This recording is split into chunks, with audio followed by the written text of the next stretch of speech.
Le Premier ministre, chef du gouvernement, a présidé aujourd'hui la première fois depuis son investiture à la tête du gouvernement de la République démocratique du Congo, la première réunion du mécanisme régional de suivi de l'accord cadre d'Addis Abeba. Vous connaissez ces mécanismes régionaux qui rassemblent tout le pays pour discuter de problèmes de la sous-région. Alors, 5 points étaient inscrits à l'ordre du jour de la réunion d'aujourd'hui, à savoir la présentation du rapport des activités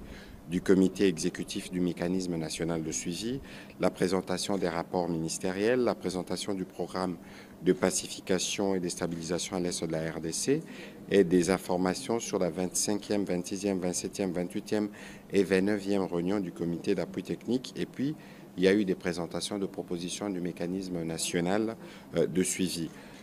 Dans cette réunion, nous avons aussi beaucoup discuté de la tenue le 24 février prochain de la 10e réunion des chefs d'État du mécanisme d'Addis Abeba qui permet de discuter de problèmes de la sous-région. Vous savez que